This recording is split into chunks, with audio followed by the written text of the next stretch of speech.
설세로 많이 가시모니 같이 기도하겠습니다.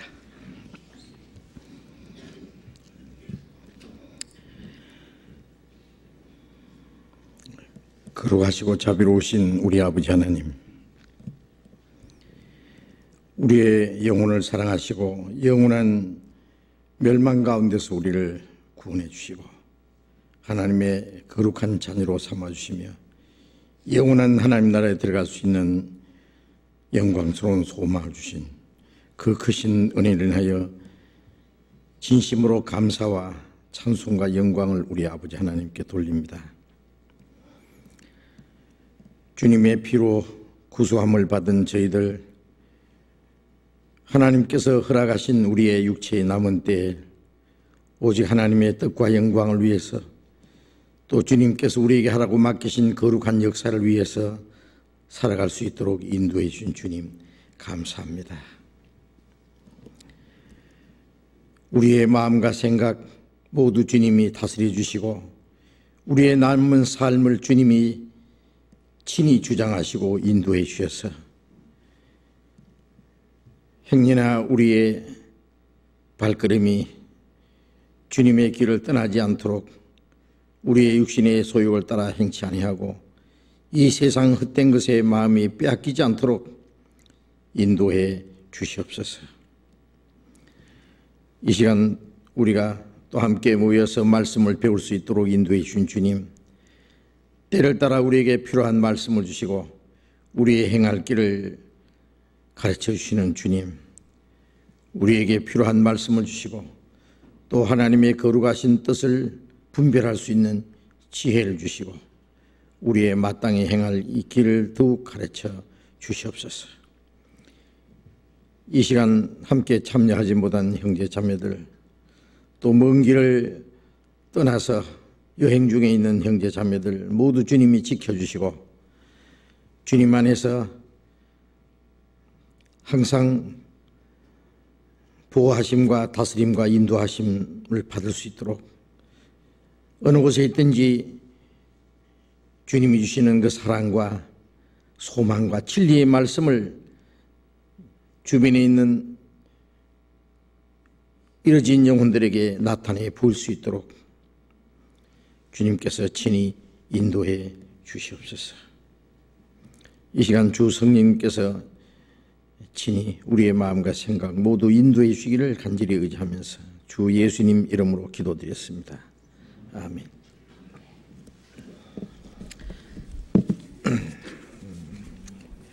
먼저 질문 받겠습니다. 지난번에 질문해 주신 거 답하다가 미처 못한 질문을 계속 좀 말씀드리겠습니다. 지난번에 질문을요, 우리 교회학교 교사, 교회학교에서 봉사하시는 교사이신데 자신이 궁금한 거, 학생들이 또 궁금하게 여기서 질문하는 문제들을요 많이 질문해 주셨는데 22가지를 질문해 주셨어요. 누가 그래 너무 많았어요. 저도 한꺼번에 한 사람이 너무 많이 하면은 글쎄요. 그래서 이제 이게 좀 간단하게 좀라도 답을 해달라고 그랬는데 지난번에 6번째까지 말씀드렸거든요. 이제 마지막 좀 간단하게 말씀드리겠습니다. 7번째 질문인데요. 예수님의 부활의 의미가 정확히 무엇인가요? 예수님의 부활의 의미가 여기 이제 그건 나도 안다 답하실 분들이 많이 계실 거예요. 그래. 뭘 의미하는지 우리가 그동안 배운 말씀들을 서로 발표할 수 있으면 좋겠는데 마이크가 다 없으니까요. 제가 말씀드리죠. 예수님의 부활의 의미를 생각하기 전에 만일 예수님의 부활이 없었다면 그래 한번 생각해 보세요. 예수님의 부활이 없었으면 어떻게 되겠어요? 예수님의 부활이 없으면 우리는 아무 소망이 없어요. 이 성경은 전부 거짓말이 되고 우리는 아무것도 믿을 것이 없어요. 성경에 많은 말씀이 있을지라도 예수님의 부활이 없으면 그 모든 하나님의 약속과 우리하고 아무 상관이 없어요. 성경에 창세기부터 쭉 보면은 누가 태어나서 몇 세에 죽었다 계속 이 죽음의 연속입니다. 인간의 역사는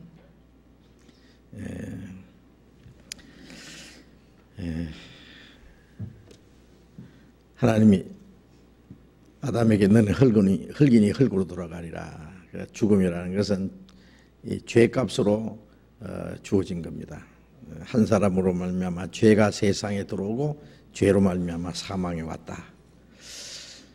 죄의 값은 사망. 그래 죄의 대가로 온 것이 사망이에요. 예수님이 이 세상에 오신 것은 그 죽음의 문제를 해결하기 위해서 오셨어요. 죽기를 무수함으로 일생에 매어 종로를 하는 모든 자를 놓아주려 합니다. 해방시키고 오셨다 그 말씀이죠. 죽음의 문제를 해결하려면은 그 죽음을 가져온 죄 문제부터 해결해야 돼요. 그렇잖아요. 죄 문제가 해결되지 않으면 죽음의 문제가 해결되지 않아요.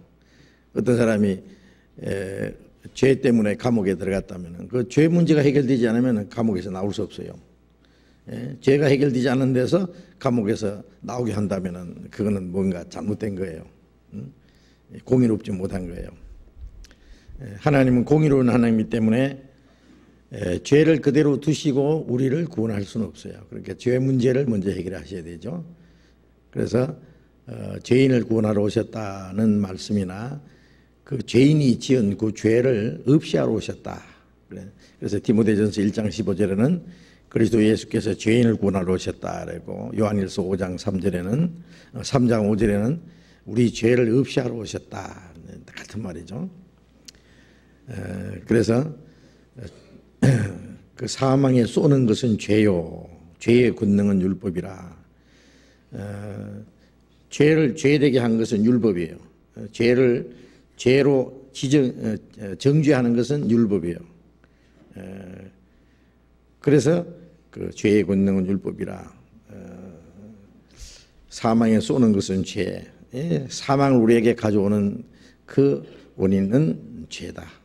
그러니까 예수님은 그 율법의 저주, 죄 문제 해결하기 위해서 예수님은 우리를 대신 율법 저주를 받으시고 율법의 저주를 받으시고 율법을 범한 그 죄의 저주를 받으시고 죄의 값을 다 갚아 주셨어요. 예수님의 죽음은 우리 죄를 대속하기 위해서 죽으셨어요. 예수님의 부활은 그 죄를 다 사해 주셨다는 사실을 증거하기 위해서 이제 첫째 부활하셨어요. 예수님의 부활이 없다면은 예수님이 죽기는 죽으셨는데 예수님이 우리 죄 때문에 죽으셨는지, 어떤 사람들 말한 대로 예수님은 참으로 억울하게 죽으셨는지, 또 예수님이 죽으시긴 죽으셨는데 예수님이 그리스도인지 하나님이 그 제사를 받으셨는지 우리가 믿을 수가 없어요. 예수님의 부활은 바로 예수님이 우리 죄 때문에 죽으셨고 우리 죄를 대속해 주셨다는 사실과 그 제사를 하나님이 받으셨다는 증거예요. 증거. 그러니까 부활하신 예수님이 제자들이 그 유대인들이 두려워서 집안에 숨어서 문을 꽁꽁 걸어 잠가 놓고 숨어 있는데 그게 뭐냐면 죽음을 두려워하는 거죠. 죽음을 두려워하지 않는다면은 그 문을 걸어 잠가 놓고 숨어서 두려워할 이유가 없잖아요. 그들은 아직도 예수님이 자기 죄를 대신해 죽으셨다는 사실과 예수님의 부활하실 것도 믿지 못했어요. 예? 그러니까 두려움이 있는 거예요. 그런데 예수님이 나타나셨어요. 요한복음 20장 19절에 보면은 부활하신 예수님이 그 제자들에게 나타나서 손에 못자국과 옆구리에 창자국을 보이시면서 너희에게 평강이 있을지어다. 너희에게 평강이 있을지어다. 그렇게 말씀하셨어요.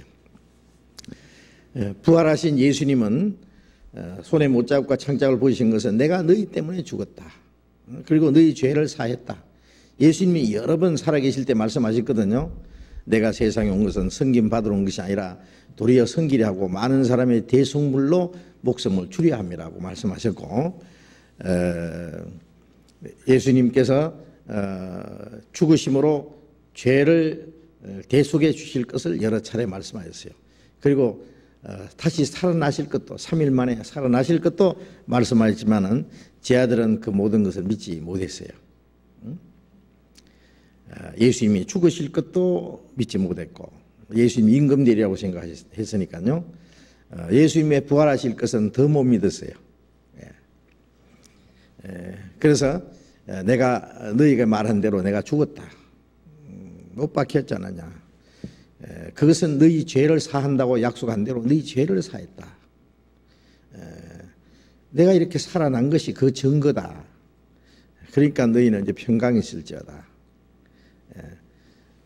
이사야 57장 끝에 악인에겐 평강이 없나 이랬는데 이제는 그 악인에게도 평강이 있어요. 그 악인의 죄를 다 사했으니까 평강이 있을지어다. 예수님의 부활은 예수님이 죽으심으로 우리 죄를 다 사해 주셨다는 사실을 입증해 주는 거예요. 부증해 주는 거예요. 그리고 히브리서 1장 3절에 죄를 정결케 하는 일을 하시고 높은 곳에 계신 위엄의 우편에 앉으셨느니라. 예수님이 다 이루었다 하실 때는 죄를 정결케 하는 일을 하시고 높은 곳에 계신 위엄의 우편에 앉으셨다는 것은 부활하시고 성천하셨다 그 뜻이죠. 그래서 우리에게 죄를 사했다는 사실을 증거해 주시고 하나님 앞에 가서 우리 증인으로 살아계세요. 그래서 히브리서 7장 25절에는 그를 힘입어 하나님께 나아가는 자는 온전히 구원할 수 있으니 이는 그가 항상 살아서 저희를 위해서 간구하심이라. 부활하신 예수님이 살아서 우리를 위해서 기도하고 계세요. 또 요한일서 2장 1절에도 누가 죄를 범하면 아버지 앞에 대언자가 있으니 곧 의로우신 예수 그리스도이시라. 지금 우리가 잘못해도 우리의 그 대변자, 우리의 변호사가 하나님 앞에 우리를 위해서 기도하고 계신다 그랬어요. 우리의 대언자가 계시니 의로우신 예수 그리스도이시라. 뭐라고 대언하시겠어요? 우리가 죄를 지었지만 하나님 그러니까 내가 죽지 않았습니까? 이 피를 보십시오. 이 피가 저 사람 죄도 영원히 사했습니다. 기도하시기 때문에 지금 우리가 혹시 잘못해도 망하지 않는 거예요. 아시겠습니까? 그래서 하나님 앞에 우리의 중보자로 살아 계시기 위해서 부활하신 거예요. 또 히브리서 9장 12절에도 아시죠?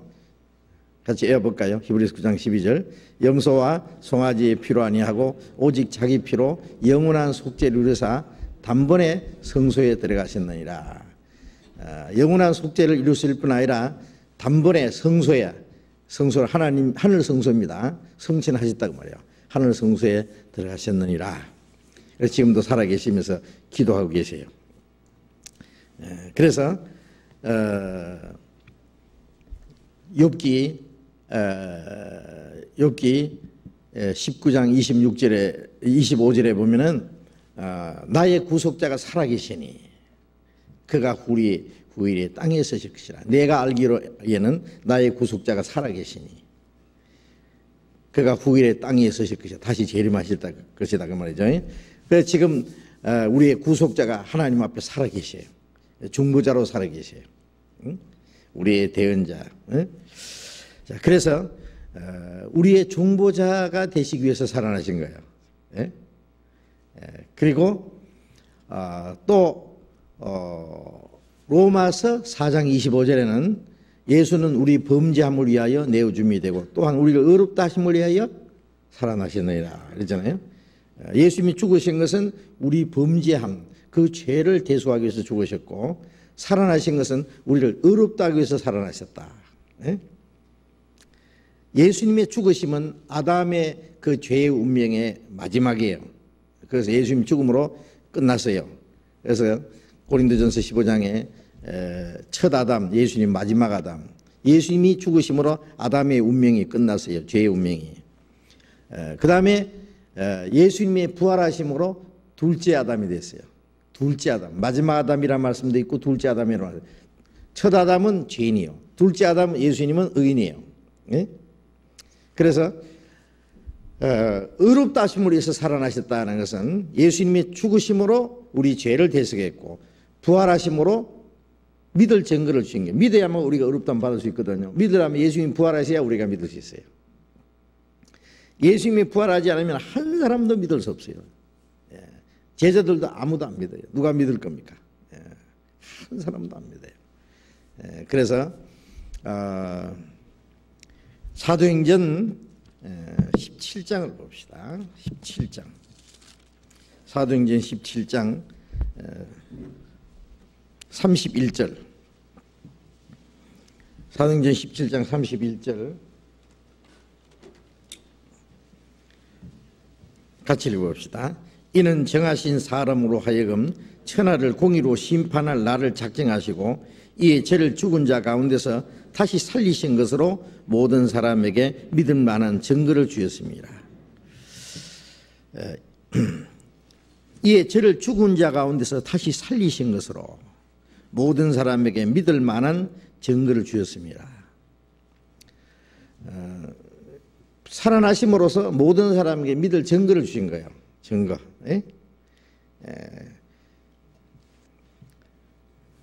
그래 예수님의 부활하심으로 우리가 믿을 수 있는 증거가 주었고, 그 믿음으로 말미암아 우리가 의롭다함을 받아요. 우리가 예수님이 우리 죄를 사해 주신 것을 믿잖아요. 그걸 믿는 동시에 믿는 사람을 하나님은 의롭다 그랬어요. 그래서 로마서 4장 4절에는 일하는 자에게는 그 삭슬 은혜로 여기지 아니고 빚으로 여기니와, 일을 하고 삭슬 받으면 은혜가 아니죠. 마땅히 받을 걸 받는다 그 말이에요. 빚으로 여기니와 일을 알지 아니할지라도 경건치 않는 자를 의롭다 하시는 이를 믿는 자에게는 그 믿음을 의로 여기시나니, 경건치 않는 죄인을 의롭다 하시는 하나님을 믿는 자는 그 믿음을 의로 여긴다. 믿음을 의로 여긴다. 그러니까 우리가 믿을 때 의롭다함을 받아요. 예수님은 의롭다 하심으로 위해서 살아났어요. 그러니까 예수님의 죽음은 우리 죄를 청산하기 위해서, 부활하신 것은 우리를 의롭다 하시기 위해서 부활하신 거예요. 예? 그래서 부활하신 예수님이 우리의 의예요. 의. 응? 예수님의 죽음은 우리 죄를 영원히 대속하신 것이고, 부활하신 예수님은 우리의 의가 되셨어요. 예. 그러니까 우리가 아담 안에서 태어나면서 죄인이 됐잖아요. 구원받을 때 아담 안에서 예수님 안으로 옮기거든요. 예수님 안에서 의롭다함 받았어요. 그래서 로마서 5장 19절에 한 사람이 순종치 않으면 많은 사람 죄인 된 것 같이 한 사람이 순종하심으로 많은 사람은 의인이 되리라. 예수님 안에서. 그리고 또 베드로전서 1장 3절 4절 한번 봅시다. 베드로전서 1장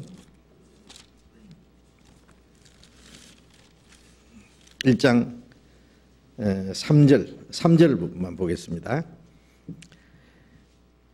찬송하리로다, 같이 읽읍시다. 찬송하리로다. 우리 주 예수 그리스도의 아버지 하나님이 그 많으신 긍휼대로 예수 그리스도의 죽은 자 가운데서 부활하심으로 말미암아 우리를 거듭나게 하사 산 소망 있게 하시며, 예수 그리스도의 죽은 자 가운데서 부활하심으로 말미암아 우리를 거듭나게 했다. 그러니까 우리가 구원을 받는다, 거듭난다 같은 말인데, 거듭나는 것은 예수님이 죽으신 가운데서 부활하심으로 말미암아 우리를 거듭나게 했다. 요한복음 3장 5절에는 물과 성령으로 거듭나지 않으면 하나님 나라에 들어갈 수 없느니라 그랬잖아요. 그 물과 성령이라는 말씀은, 물은 하나님의 공의를 가르치는 거예요. 물로 하나님이 홍수로 심판하신 거 있잖아요. 하나님의 공의로운 심판이에요. 또 홍해에서 애국 군대를 다 죽이셨다. 그것도 하나님의 공의예요. 물은 찬 거예요. 물은 아래로 흘러요. 물은 하나님의 공의를 가르치는 거예요. 그래서 예수님이 십자가를 죽으신 것은 하나님의 공의로운 심판을 받은 거예요. 우리가 지은 죄에 대한 그 공의로운 심판. 그 다음에 성령은 살리는 거예요. 예수님의 물과 성령은 예수님의 죽음과 부활을 가르쳐요. 육체로 인하여 죽임을 당하시고, 육체는 죄인의 모습으로 오셨으니까 죽으시고, 영으로 살림을 받았으니 하나님의 성령의 능력으로 살아났어요. 그러니까 물과 성령은 예수님의 죽음과 부활을 가르쳐요. 성령의 능력으로 부활했어요. 그래서 물과 성령, 예수님의 죽음과 부활, 예수님의 죽음으로 속죄, 부활하심으로 새 생명. 우리가 이제 믿을 때 성령을 받는 것은 그 부활의 영을 받는 거예요. 부활의 영. 하나님의 미리 죽으면 많은 열매 맺는. 예수님이 죽으심으로 살아나실 때는, 죽으실 때는 독생자로 죽으셨는데 살아나실 때는 많은 아들 중에 맏아들이 됐거든요. 맏아들. 많은 하나님의 자녀가 탄생했으니까. 그래서 그 부활하신 부활의 영을 우리에게 주시는 거예요. 그러니까 바울 사도는 이제 내가 산 것이 아니요 내 안에 그리스도께서 사신 것이다. 그 예수께서 그 아들이 죽은 자 가운데서 부활하신 그 영이 너희 안에 거하시면, 살리신 이의 영이 너희 안에 거하시면 그 영으로 말미암아 너희 죽을 몸도 살리시리라. 그런데요, 그 부활의 영, 예수님의 부활에 하신 그 부활의 영을 우리가 받은 거예요. 하나님의 미리 죽을 때 하는 미라고, 많은 열매가 가진 미라하고 똑같은 미라래요. 그렇죠? 우리가 구원받을 때 받은 그 영은 부활의 영이에요. 생명이에요. 그래서 예수님의 부활이 바로 우리를 거듭나게 한 거예요. 우리의 생명이 되신 거예요. 그래서 예수님의 부활은 우리의 생명입니다. 바로. 그리고 또 요한복음 11장 25절에 나는 부활이요 생명이니 나를 믿는 자는 죽어도 살겠고 살아서 믿는 자는 영원히 죽지 아니하리니 이것을 믿느냐 그러셨잖아요. 부활이요 생명이니 나를 믿는 자는 죽어도 살겠고, 그것은 이제 육신의 부활입니다. 믿는 자, 구원받은 사람은 죽어도 살잖아요. 예수님이 오실 때 살아나잖아요. 요한복음 5장 28절에 무덤 속에 있는 자가 다 그의 음성을 들을 때고 나니 선한 일을 한 자는 생명의 부활로, 구원받았을 뿐 아니라 이제 선하게 살잖아요. 구원받았기 때문에 선하게 사는 사람은 생명의 부활로, 그리고 주님이 오실 때 부활하는 거예요.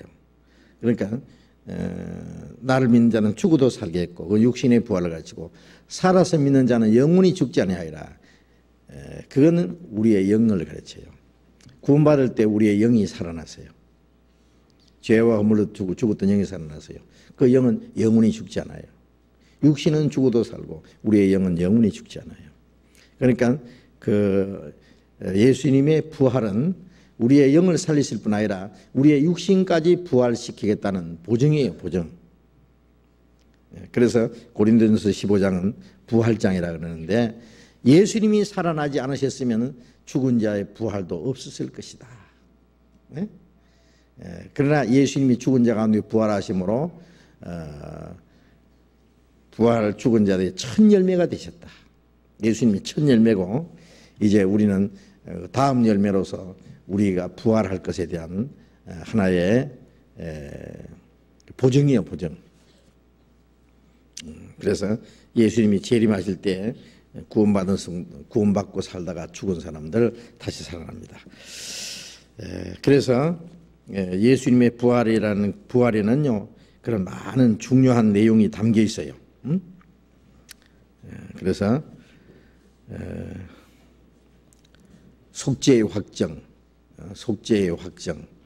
그 다음에 믿을 수 있는 증거, 그 다음에 우리에게 새 생명, 의의 대표, 주님 부활하신 예수님의 의가 되시고, 그리고 우리의 그 부활할 수 있는 우리의 하나의 보증이 되시고 대표가 되신 거예요. 그리고 8번째 질문입니다. 질문하신 분 여기 오셨는지 안 오신지 몰라. 나중에 듣겠지. 믿음과 맹신의 차이는 무엇인가요? 믿음과 맹신의 차이는 무엇인가요? 그 뭐 쉽죠. 믿음과 맹신 뭐예요? 믿음은 뭐고 맹신은 뭐예요? 믿음이라는 것은 뭐예요? 믿음은 믿음 어디서 난다고요? 믿음은 들음에서 나며 들음은 그리스도의 말씀으로 말미암느니라. 성경 어디 있어요? 로마서 10장 17절. 믿음은 들음에서 나며, 말씀이 없으면 우리가 믿을 수 없어요. 우리 하나님도 말씀이 없으면 무조건 뭐 하늘님이든지 뭐 하여튼 그 천신이든지 계신 것은 안다고 할지라도 우리 영이 있으니까 그 하나님이 어떤 분인지 우리가 알 수가 없어요. 사람이 초면에 만난 사람이 한 말도 안 하고 앉았으면 그 사람이 어떤 사람인지 그 마음이 어떤지 알 수가 없잖아요. 말을 안 해도 어떻게 알아요? 말을 해야 그 사람의 생각을 알고 마음을 알고 뭐 의지를 알잖아요. 하나님이 우리에게 믿을 수 있는 증거로 말씀을 주셨어요. 그래서 한 문자에 믿을 신자는 사람인 변에 말씀 은자로 돼 있죠. 그거 참 의미심장해요. 사람이 하나님의 말씀을 의지하는 것, 그게 이제 믿음이에요. 하나님의 말씀을 받아들이고 그 말씀을 통해서 하나님을 알고, 하나님이 어떤 분인지 알잖아요. 그래서 요한복음 1장 1절에 태초에 말씀이 계시니라. 이 말씀이 곧 하나님이시니라. 태초에 하나님이 계시니라 그러면 되는데 태초에 말씀이 계시니라. 왜 그러냐면은 하나님이 사람에게 나타나실 때는 말씀으로 나타나시거든요. 말씀으로. 그래서 우리는 하나님을 볼 수는 없지만은 하나님 말씀을 얼마든지 들을 수 있어요. 그 말씀을 이제 우리가 읽고 듣고 배우는 가운데 하나님이 어떤 분인지 나타나요. 어떤 분이 자기 주머니에 사진을 가지고 있다가 하나 탁 꺼내 보이면서 이게 제 아버지입니다. 그러면 아버지 미남이네요. 키 크네요. 뚱뚱하네요. 뭐 어쩌네요. 알잖아요. 아버지가 이렇게 생겼단 말이에요. 하나님은 어떻게 생겼어요? 예? 이렇게 생겼어요. 그러니까 이 성경을 자세히 읽으면 하나님이 어떤 분인지 딱 나타나요.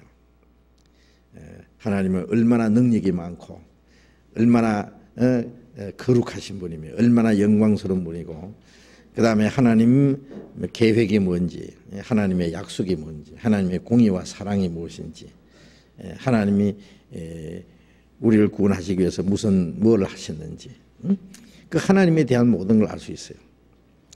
그래서 우리가 성경을 통해서 하나님을 알고 또 성경을 통해서 이 성경이 곧 내게 대하여 증거하는 것이라 예수 그리스도를 통해 증거한 거예요. 그 예수 그리스도로 말미암아 하나님이 구원하시는 약속이 뭔지 쭉 말씀하셨거든요.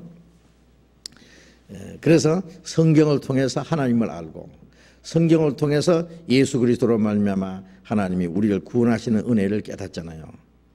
그래서 요한복음 17장 3절에 보면은 영생은 곧 유일하신 참 하나님과 그의 보내신 자 예수 그리스도를 아는 것입니다. 아는 거예요. 확실히 아는 거하고 확실히 믿는 거하고는 같은 거예요. 그래서 이제 물론 확실히 믿는 것은 성령의 도우심을 얻을 때 확실히 알아요. 그래서 고린도전서 2장에 우리가 세상 영을 받지 않고 오직 하나님께 온 영을 받았으니 이는 하나님이 우리에게 주신 은혜를 알게 하려 하십니다. 하나님이 주신 그 성령으로 말미암아 하나님이 우리에게 주신 은혜를 알게 되는 거예요. 우리가 하나님의 은혜를 깨닫고 구원을 받을 때 그 성령의 도우심이에요. 자기가 몰라도. 구원을 확실히 받았다는 것은 성령을 받았다는 것하고 똑같은 말이에요. 성령이 계신 줄 몰라도 계셔요. 오셨어요. 그래서 말씀을 통해서 하나님을 알고, 말씀을 통해서 예수 그리스도를 알고 하나님의 은혜를 깨닫고 확실히 하나님의 약속을 믿는 것이 믿음입니다. 이 성경에는 많은 약속이 있죠. 우리를 구원하시는 약속, 구원받은 사람에게 성령이 함께 계시겠다는 약속, 약속이 하셨기 때문에 계세요. 구원받은 이후에 하나님 나라에 들어갈 때까지 하나님이 우리를 지키시고 도와주시고 인도하신다는 약속, 주님이 오실 때 그 영원한 나라로 데려가신다는 약속, 구원받은 사람이 살다가 믿음 안에 살다가 죽으면은 천국으로 데려가신다는 약속, 우리를 영원한 새 하늘과 새 땅으로 데려가셔서 거기서 하나님과 영원히 함께 살게 해주겠다는 약속, 그것을 이제 그대로 믿는 거예요. 그래서 눈에는 아무 증거안이 보여도 귀에는 아무 소리 안이 들려도, 성경 말씀 외에 뭐 이상한 소리 말하는 거예요. 하나님의 약속 위에 굳게서, 그렇죠? 예수 나를 죄악에서 구원하셨단 하나님 말씀에 굳게서 나는 믿습니다. 믿는 건 말씀 위에 굳게 서서 믿는 거예요. 맹신은 뭐냐? 맹신은 반대예요.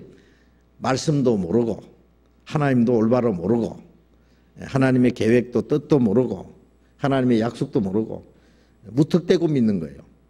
무조건 열심히 하는 거예요.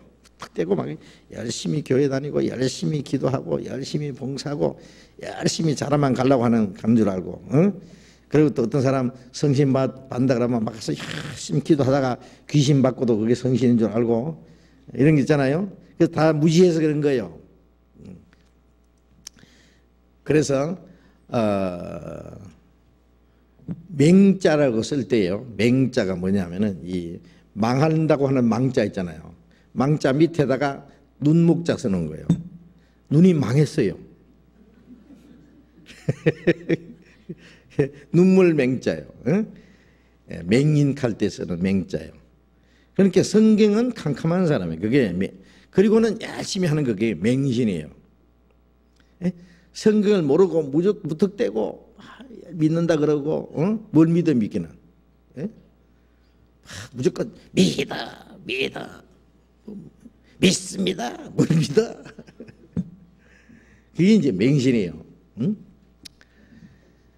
그래, 그 우상 숭배하는 사람들 그 바위덩어리 앞에 가서도 막 기도하고 복달라고 빌잖아요.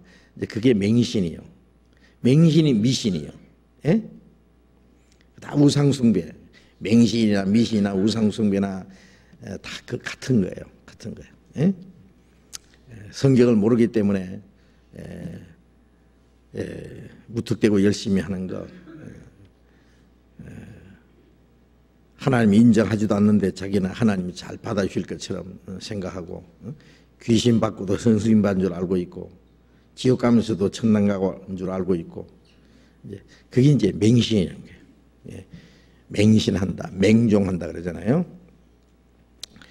그래서 이제 우리가 믿는 것은 뭐예요?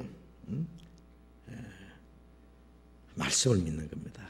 그러니까 우리가 구원받을 때도 말씀을 통해서 하나님의 은혜를 깨닫고 믿고, 구원받은 이후에도 믿음으로 구원받았으면 믿음으로 살아야 되잖아요. 믿음으로 살기 위해서는 계속해서 하나님의 말씀을 배워야 돼요. 말씀을 통해서 하나님이 우리와 함께 계시는 거, 우리를 다스리시고 지키시는 거, 말씀을 통해서 하나님의 뜻이 무엇인지, 하나님의 그 계획이 무엇인지, 그 말씀을 통해서 계속 배우잖아요.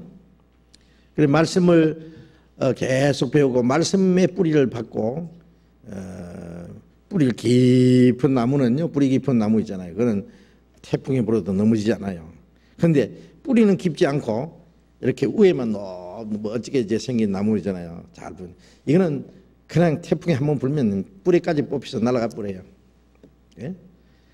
겉으로는 잘 믿는 것 같아도요, 어떤 시험과 어떤 역경과 환난과 또 어떤 이상한 그 거짓된 바람이 불면은요, 뿌리가 깊이 않은 사람은 뽑혀서 그냥 딴 데로 날아가 버려요.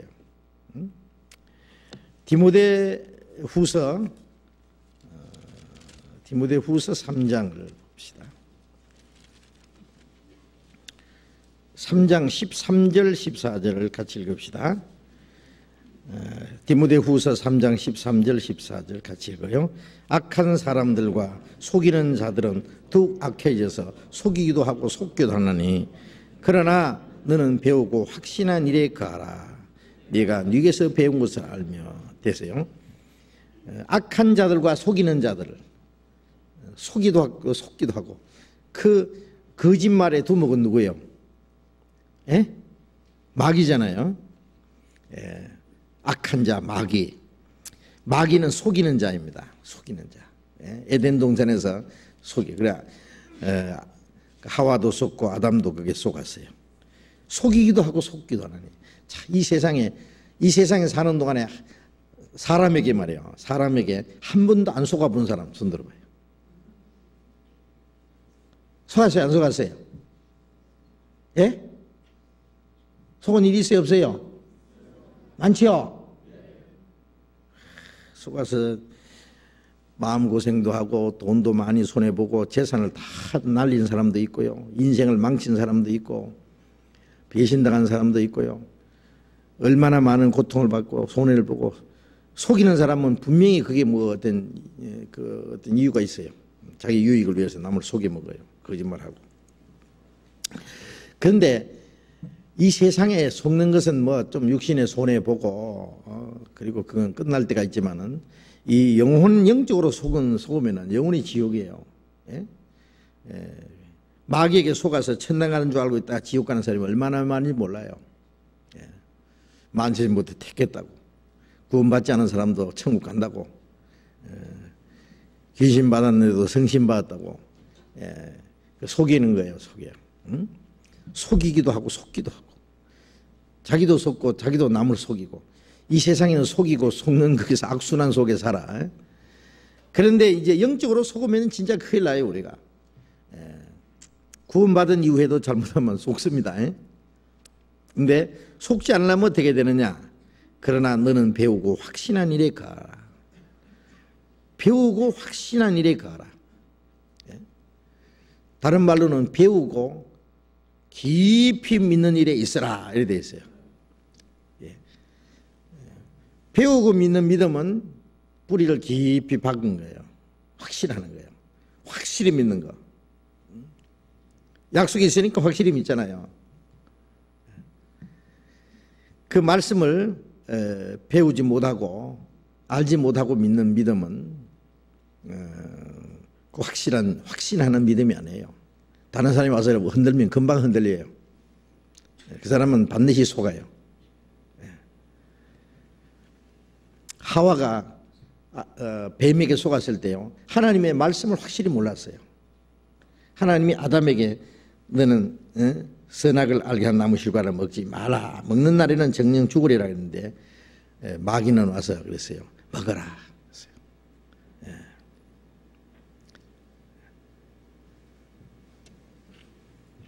그러니까 처음에 이 동산 모든 나무 실과를 먹지 말라 하시더냐 거기서부터 이제 정신을 혼란시키는 거예요. 속일 목적으로. 그러니까 하나님의 말씀에 너희는 모든 나무 실과를 먹되 이 동산 중앙에 있는 나무 실과는 너희는 먹지도 말고 만지지도 말라.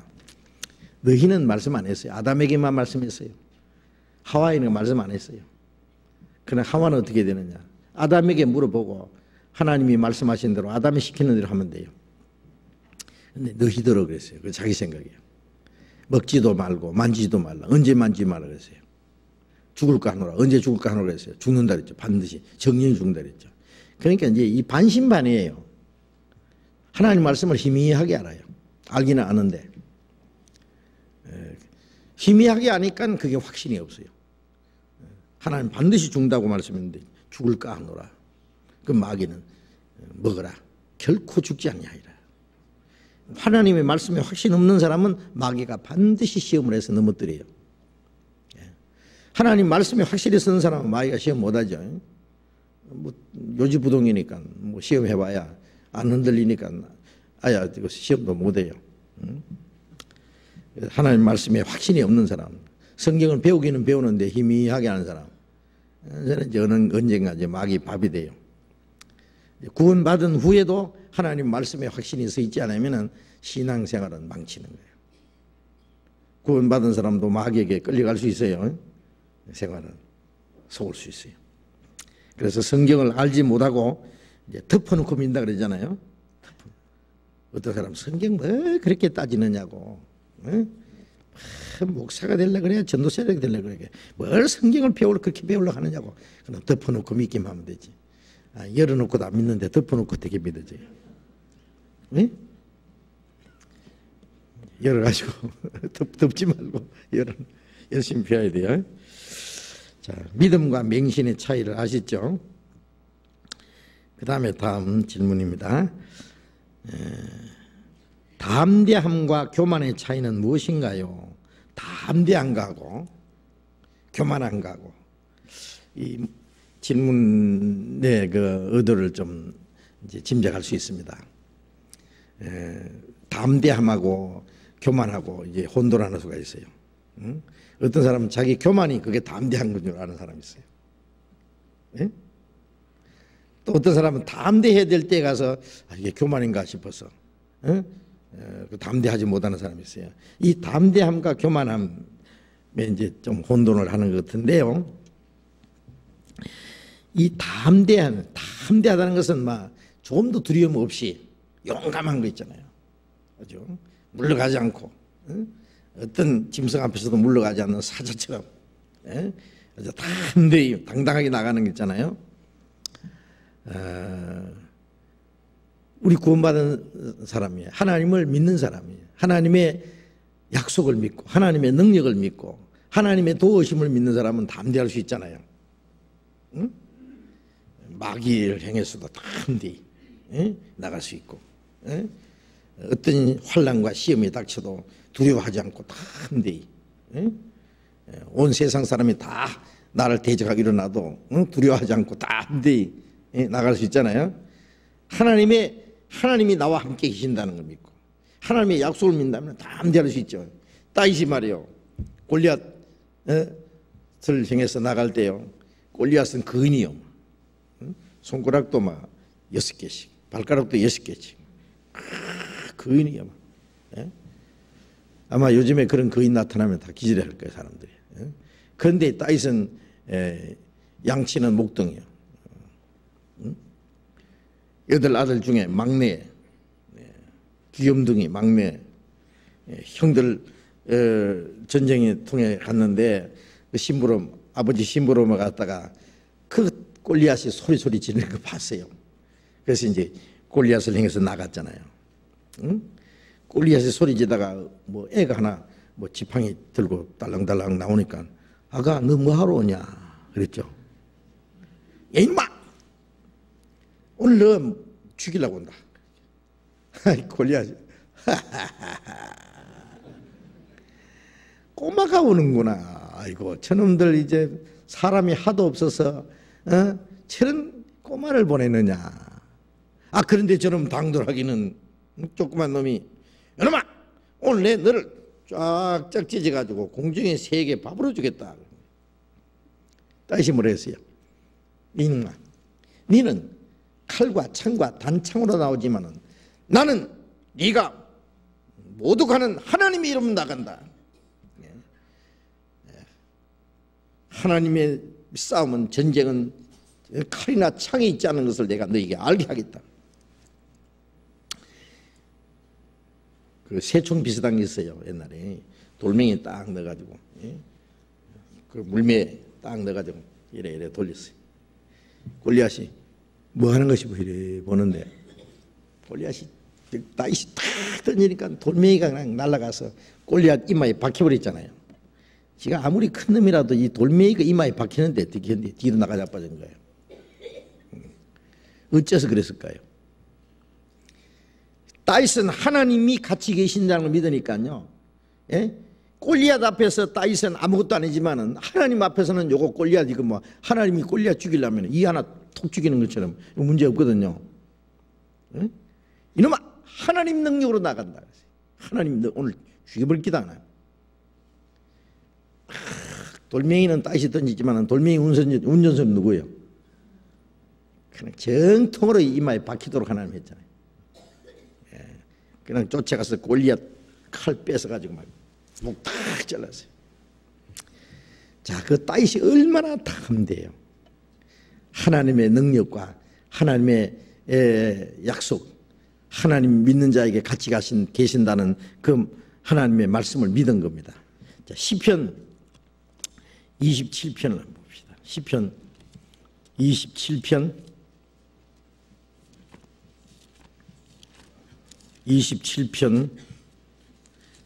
14절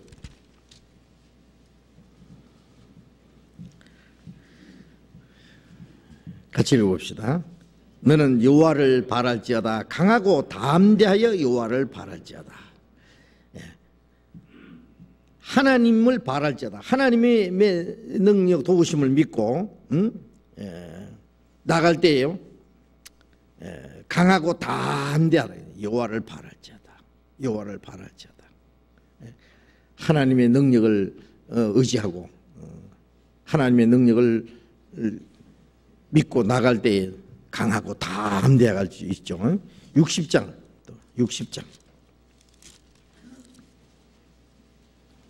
60장 12절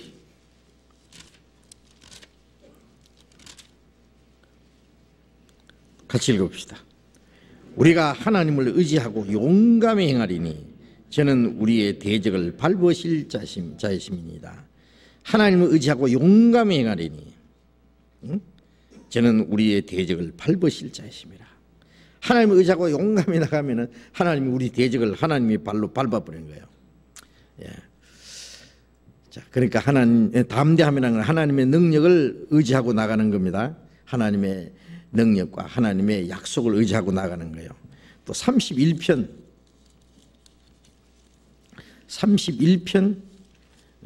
23절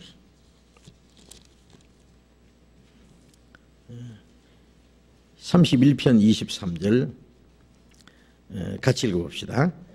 너희 모든 성도들아 여호와를 사랑하라. 여호와께서 성실한 자를 보호하시고 교만히 행하는 자에게 엄중히 갚으시느니라. 24절 강하고 담대하라. 여호와를 바라는 너희들아. 여기 너희 모든 성도들아 여호와를 사랑하라. 여호와께서 성실한 자를 보호하시고 교만히 행하는 자에게 엄중히 갚으시니라. 강하고 담대하라. 여호와를 바라는 너희들아. 강하고 담대한 여호와를 바라는 사람, 하나님의 능력을 의지하는 사람들. 그런데 교만히 행하는 자를 엄중히 갚으신다. 이 교만히 행하는 자는 뭐야 그러면? 응? 교만은 담대한 거하고 다릅니다. 교만은 하루 강아지 범모스인 줄 모르고 나간다는 것처럼 그거는 하나님 능력 의지하고 나가는 게 아니에요. 자기 힘 믿고 나가는 거예요. 예? 자기 용맹, 자기 어떤 힘, 예? 그걸 의지하고 나가는 거예요. 자기 능력을 과시하는 거예요. 예. 나는 무엇이든지 할 수 있다. 나폴레온이요. 불가능이라는 단어는 내 사전에 없다. 그게 뭐예요? 하나의 능력을 의지하는 거 아니죠. 그게 교만이에요. 예? 자기가 좀 왕이 됐다고 말이에요. 예? 뭐 한때 좀 승리를 하니까 이제 천하를 다 아주 굴복시킬 것처럼 기세당당해가지고 그 얼마나 교만이에요. 그럼 좀 있다가 그냥 완전히 망했잖아요. 나는 실패했다 그랬어요. 그래서 교만이라고 하는 것은 하나님의 능력을 의지하는 것도 아니고 하나님의 약속을 의지하는 것도 아니고 자기 힘 믿고 나가는 거예요. 자기 용기만 가지고 나가는 거예요. 그거는 담대가 아니고 교만입니다. 교만. 우리가 이 겸손이라고 하는 거는요, 겸손과 교만은 반대잖아요. 겸손은 뭐예요? 하나님의 능하신 손안에 자기를 맡기는 것이 겸손이에요. 하나님의 능력에 자기 맡기지 않고 자기 힘으로 할 수 있다고 하는 거. 이게 교만이에요. 베드로전서 5장을 보겠습니다. 베드로전서 5장 6절. 베드로전서 5장 6절 같이 읽읍시다. 그러므로 하나님의 능하신 손 아래 겸손하라. 때가 되면 너희를 높이시리라. 하나님의 능하신 손 아래 겸손하라. 하나님의 능력에 자기를 맡기고 묵묵히 순종하는 마음, 그게 이제 겸손입니다. 그러면 하나님이 자기를 들어서 쓰실 때에 자기가 해야지, 하나님이 쓰시지도 않는데 자기 용기 가지고 나가는 사람, 그건 교만이에요. 이 교회 안에서도요, 겸손부터 배워야 돼요. 겸손. 하나님 앞에 묵묵히 순종하는 생활부터 배워야 돼요. 그런데 그러면 하나님이 작은 일에 충성된 자는 큰 것에도 충성되게 한다. 지극히 작은 것에 충성된 자는 하나님이 큰 것으로 맡긴다 그랬잖아요. 그런데 작은 일부터 충성하지 않고 하나님이 어떤 일을 맡겨서 하나님이 그 일을 하시도록 맡기지도 않는데 자기가 그 일을 맡은 것처럼 나서는 사람 있잖아요. 그거는 자기 개인의 용기고, 그리고 그는 교만이에요, 교만.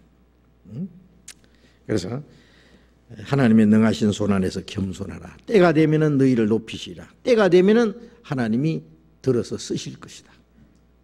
하나님의 능력에다가 맡겨야 돼요. 하나님의 능력과 도우심이 없이는 아무것도 할 수 없다는 것이 겸손이고, 하나님이 그 일을 하게 하실 때는 무엇이든지 할 수 있잖아요. 그리고 이제 그 담대함과 교만의 차이 무엇인가 그랬어요. 그 다음에는 또 질문입니다. 어른들은 편법을 쓸 때 지혜롭게 해야지라고 합리화시키는 것 같습니다. 뱀같이 지혜롭고 비둘기같이 순결하라는 말씀의 뜻과 관련 지어서 하나님 보시기에 참다운 지혜는 무엇인지 알려주세요. 어른들이 말이에요, 편법을 쓴다고 했는데요, 정당치 않고 자기 방법으로 하면서는 지혜를 높게 해야지라고 합리화시킨다고 이제 그랬는데, 지혜는 뱀과 같이 하고 그 순결하기는 비둘기 같이 하라고 마태복음 10장에 제자들이, 예수님 제자들을 전도하러 보내시면서 이제 당부하신 말씀인데, 그래서 뱀같이 지혜롭게 하라. 뱀이 얼마나 지혜로운지 아시죠? 뱀이 참 지혜롭습니다. 뱀이 먹이를 사냥할 때요, 얼마나 지혜롭게 사냥해요. 아주 신속하기는 얼마나 빠르고, 그 다음에 아주 적이 눈치 안 태도록 그 기어서 가가지고요, 잽싸게 그냥 신속하기는 얼마나 빠르게, 아주 숨어서 말이에요. 그리고 그 먹이를요, 그 꼬이는데도요, 아주 그 지혜롭게 꼬입니다. 그러니까 마귀가 뱀을 통해서 하와를 꼬였죠. 그 아담을 넘어뜨렸죠. 물론 이게 악한 데 지혜로운 겁니다. 뱀. 그 뱀에게 지혜를 좀 배우라 그랬어요. 우리는 선한 데 지혜로워야 됩니다. 선한 데 지혜롭고 악한 데 미련하기를, 악한 것을 행해서는 미련하기를 바란다 그랬죠. 자, 어쨌든 지혜롭게 한다, 지혜롭게 한다는 말은 하나님 보시기에 참다운 지혜는 무엇인가요? 그랬는데, 하나님이 보시기에 참 지혜란 말로 와서니까 지식과 지혜가 있어요. 어떤 사람에게는 한 성령으로 지식의 말씀을, 한 사람에게는, 다른 사람에게는 지혜의 말씀을. 그런데 이 지식하고 지혜하고 좀 달라요.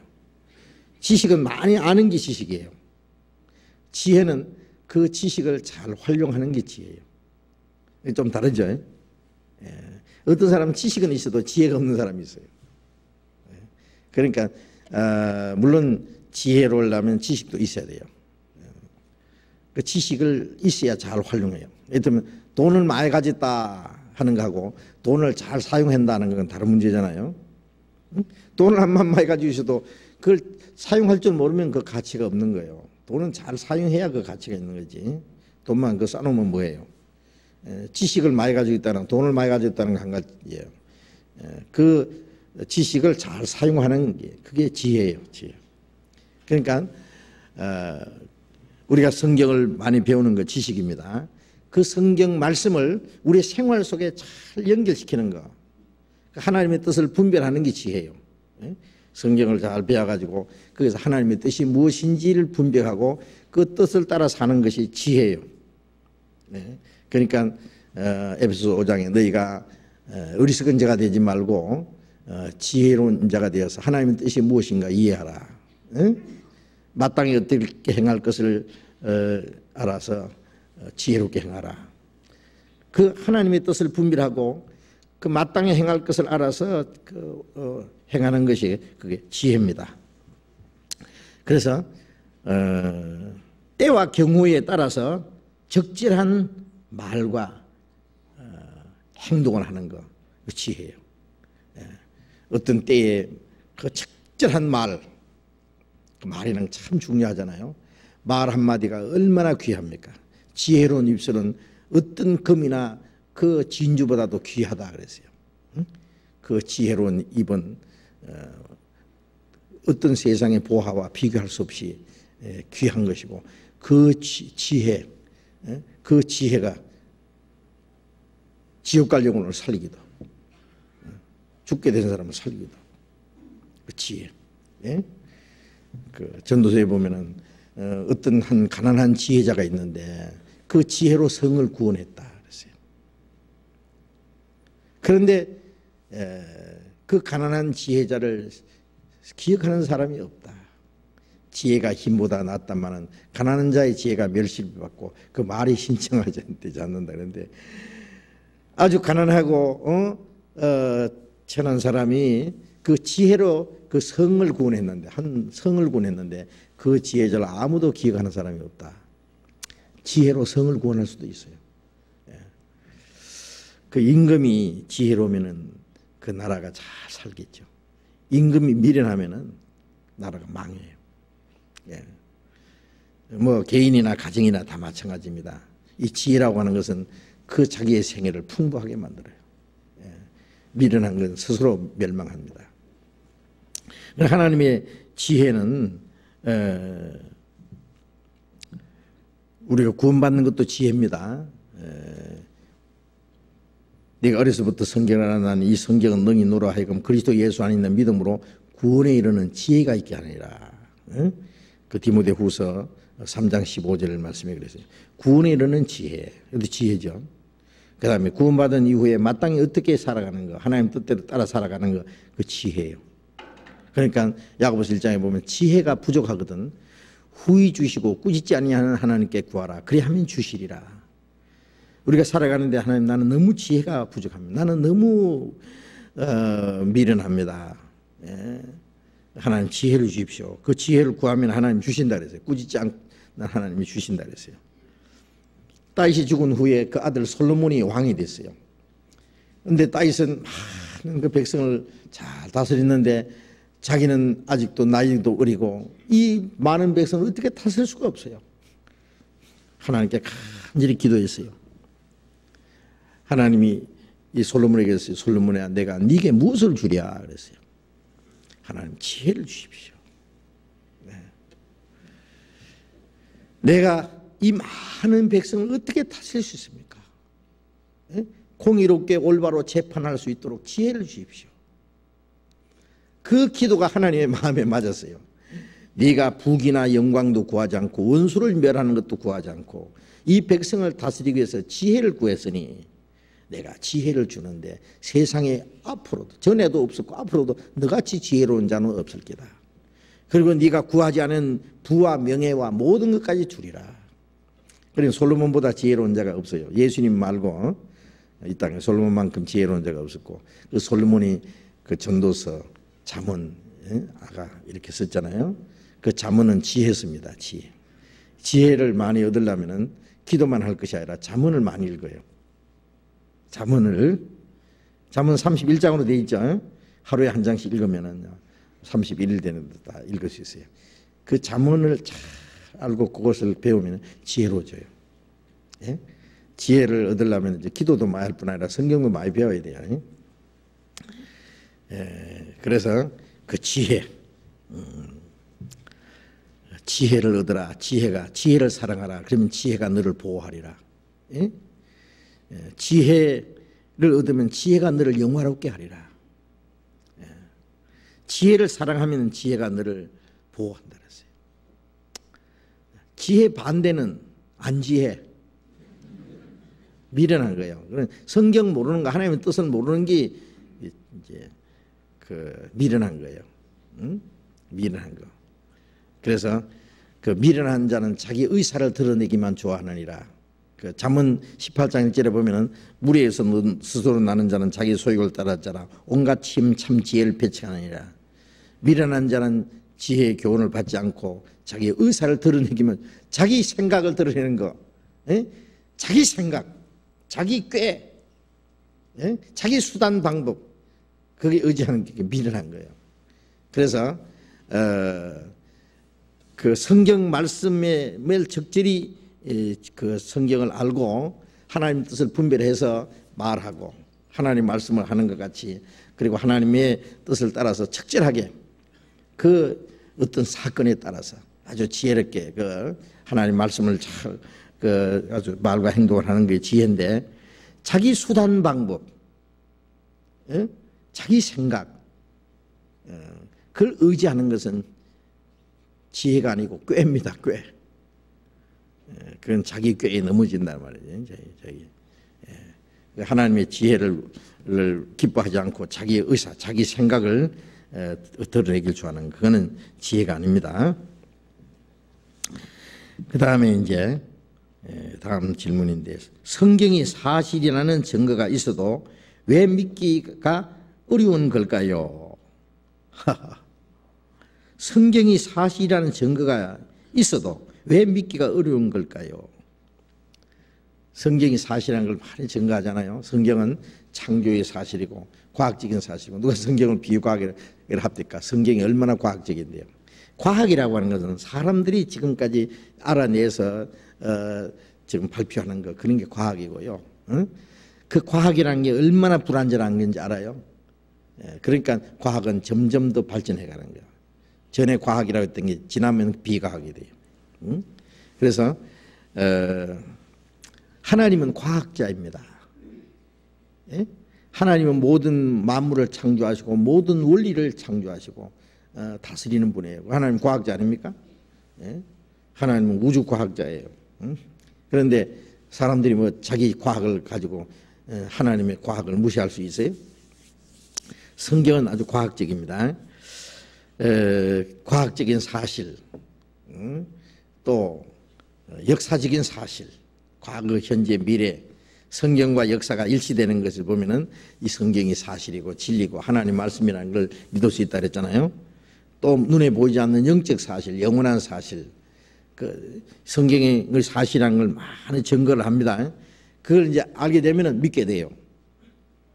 우선 우리는 성경이 사실이라는 걸 역사적으로 자세히 배우잖아요. 그러면 이제 영적인 사실, 영원한 사실까지 믿을 수 있어요. 어떤 사람 한 번도 거짓말 안 하고 그 사람은 말하면 틀림없이 지키고 약속하면 약속을 지키는 그런 분이 있다면, 다른 사람 못 믿어도 그 사람 말은 파주로 매주로 쓴다 그래도 고지된다 그러잖아요. 그 사람은 파주로 매주 쓴다 그러면 그 사람은 아마 파주로 매주 쓰는 뭐 기술을 뭐 가지고 있는 것 같다 이렇게 믿을 거예요. 한 번도 거짓말 안 하고 농담도 안 하니까. 예? 그것처럼 우리가 성경을 믿을 수, 역사적인 사실을 믿을 수 있다면은 우리가 알지 못하는 영적인 사실도 하나님의 말씀이대로 되어질 것을 믿을 수 있는 거예요. 그게 믿음이죠. 그런데 그 사실이라는 증거를 해주는데도 믿지 않는 사람, 믿기가 어려운 건 왜일까요? 왜 그런가? 그런 질문입니다. 왜 그럴까요?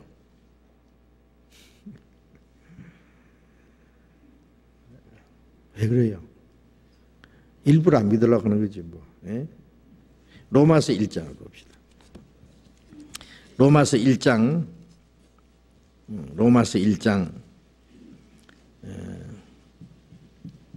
18절 18절 같이 읽어봅시다. 하나님의 진노가 불의로 진리를 막는 사람들의 모든 경건찬음과 불의에 대하여 하늘로 쫓아 나타나나니. 예. 하나님의 진노는 불의로 진리를 막는 사람들, 불의로 진리를 막으려고 하는 사람, 거짓으로 진리를 막으려고 하는 사람들. 자기 마음이 거짓되고 만물보다 거짓되고 심히 부한데 진리가 나타나면 그거 싫어해요. 그걸 막으려고 그래요. 대항하려고 하는 거예요. 예? 28절 또한 저희가 마음에 하나님 두기를 싫어하며 하나님께서 저희의 상실한 마음대로 내어 버려두사 합당치 못한 일을 하게 하시니, 저희가 마음에 하나님 두기를 싫어한다 해서 하나님 두기를, 예? 하나님 간섭하지 마시오. 예. 그 한참 이제 좀 그 사춘기 반항하는 때가 있어요. 그러면요 부모 말도 안 들으려고 그래요. 일부러 안 들으려고 그래요. 선생님 말도 안 들어요. 아무 말도 안 들으려고 그래요. 자기 마음대로 하려고 그래요. 반항이에요. 괜히 반항이에요. 예. 괜히 집을 뛰쳐나가요. 집에 먹을 거 입을 거 부모 사랑하고 다 도와주고 해도요 싫대. 거지가 돼도 밖에 지가 혼자 나가요. 출가하기 전에 가출부터 해요. 예? 예. 그게 뭐냐? 괜히 반항이는 거예요. 그것처럼 사람들 하나님을 마음에 두기를 싫어해요. 하나님 마음이 내 계시면 하나님이 귀찮거든요. 하나님 내 마음에 오시지 마시오. 예. 내 마음대로 살랍니다.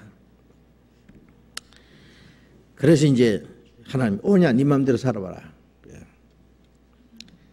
그래서 이제 성경 말씀을 들으면은 정말 하나님이 천지를 창조하셨고 하나님 다스리시고 역사를 다스리시고 성경은 사실이구나 이제 그게 아는데 싫은 거예요. 믿어질까 봐 겁내요. 어떤 사람 믿어질까 봐 겁내는 사람이 있어요. 예. 그래 다 이래 들어보면 사실이에요. 믿어야 된대요. 지금은 안 믿겠대요. 지금 믿으면은 내가 무엇도 못하고 자기 마음대로 한번 살아봐야 될 텐데 그게 안 되니까. 로마서 2장 4절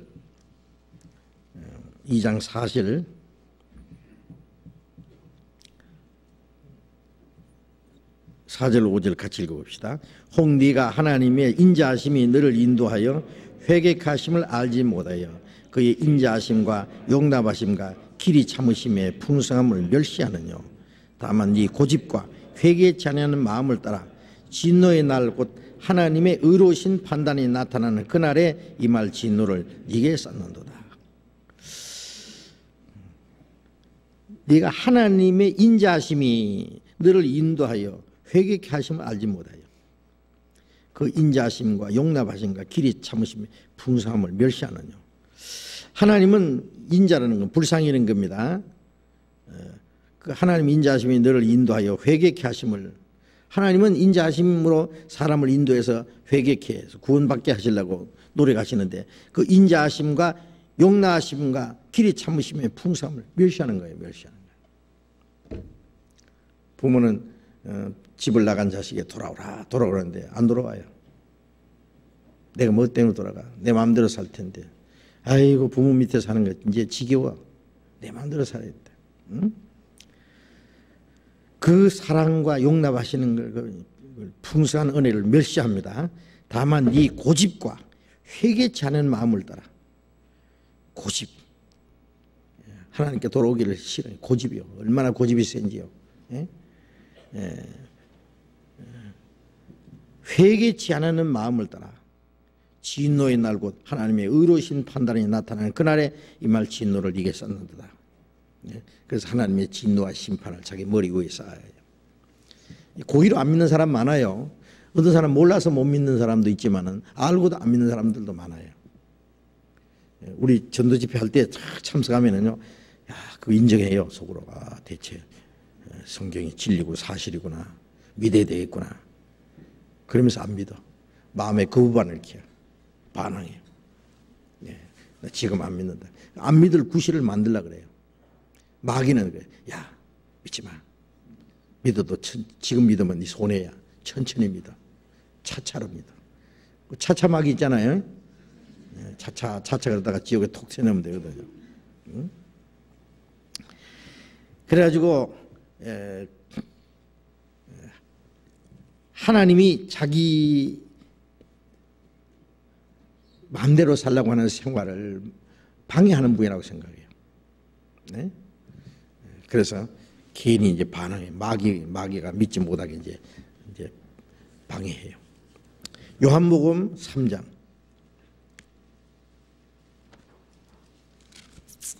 요한복음 3장 19절. 그 정죄는 이것이니 곧 빛이 세상에 왔으되 사람들이 자기 행위가 악함으로 빛보다 어둠을 더 사랑한 것이라. 악을 행하는 자마다 빛을 미워하여 빛으로 오지 않으니 이는 그 행위가 드러날까 하며. 그 정죄가 심판입니다. 이것이니 빛이 세상에 왔으되 사람들이 자기 행위가 악함으로 빛보다 어둠을 더 사랑한 것이라. 자기 행위가 악하기 때문에 빛을 싫어해요. 예? 그 죄 짓기 좋아하는 사람은 컴컴한 거 좋아하죠.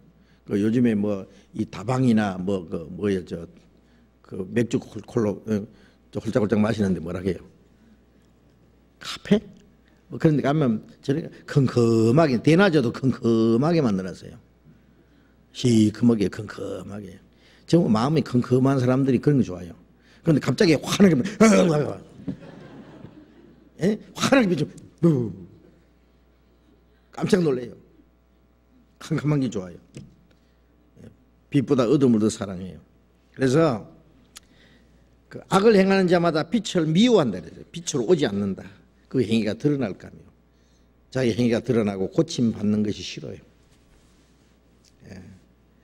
고의로 반대합니다. 그리고 또 누가복음 8장 봅시다. 8장 12절. 길가에 있다는 것은 말씀을 들은 자니 이에 마귀가 와서 그들로 믿어 구원을 얻지 못하게 하려고 말씀을 그 마음에서 빼앗는 것이요. 말씀을 들었는데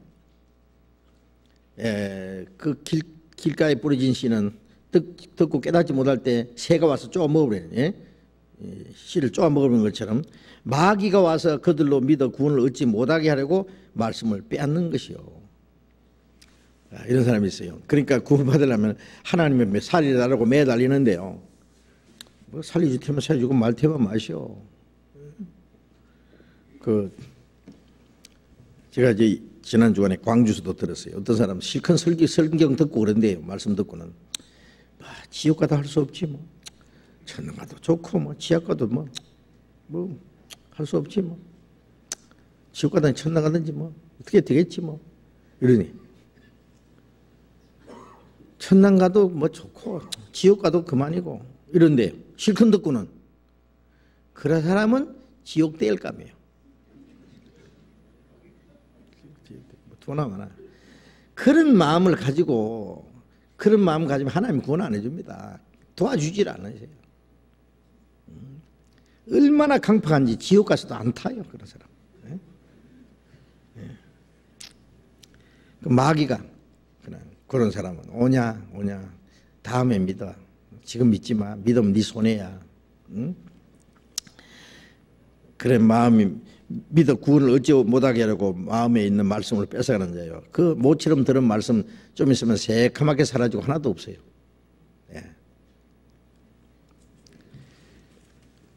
고린도후서 4장.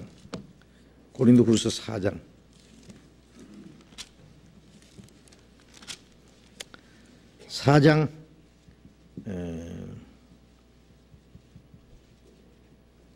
3절 4절 같이 읽어봅시다. 만일 우리의 복음이 가리웠으면 망하는 자들에게 가리운 것이라. 그 중에 이 세상 신이 믿지 아니하는 자들의 마음을 혼미케 하여 그리스도의 영광의 복음의 광채가 비치지 못하게 하매니 그리스도는 하나님의 형상이니라. 이 복음이 가리웠으면 망하는 자들이 가리운 것이라. 이 복음을 전했는데 어떤 사람 마음에는 이제 가려져 있어요. 계시된 미래인데 이 막이 쫙 열리면서 안에 무대 장치가 탁 했는 게 나타나듯이, 예? 하나님이 우리의 마음을 열어서 이렇게 깨닫게 해줘야 돼요. 그 계시된 믿음이래요. 그런데 어떤 사람은 복음이 가려져 있어요. 마음에 딱 가려져 있어요. 그럼 망하는 거예요, 그 사람. 예?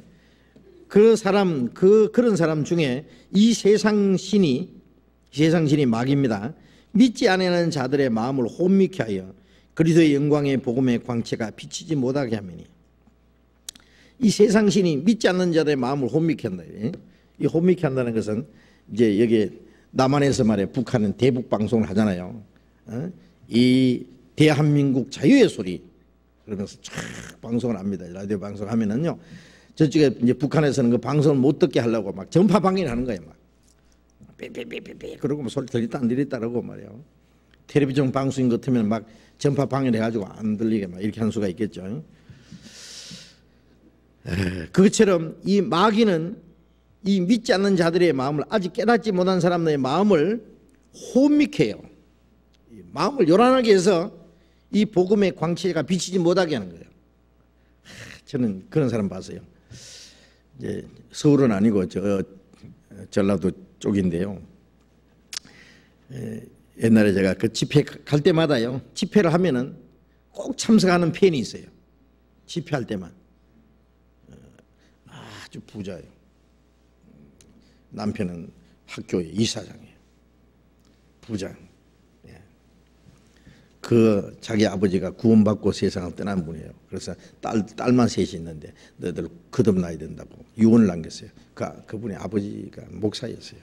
근데 거듭난 분이었어요. 알고 보니까요. 그래 아버지 유언을 듣고는 거듭나야 됐다라고, 이제 우리 설교 듣고 아버지 설교하고 똑같대요. 자기 아버지가. 그 구원에 대해서. 그런데 참석은 하는데요, 복음 전할 때 되면은 졸아요. 그러다가 일어나서 가요. 참 희한하더라고, 그 사람. 다를 때는 그냥 잘 듣다가 복음만 전하면은 졸아.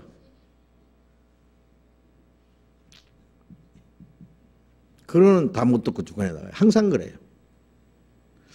왜 그런가 봤더니 그 사람 얼굴을 보면요, 이 세상 욕심이요 질질 흘러요. 찌들어지세요.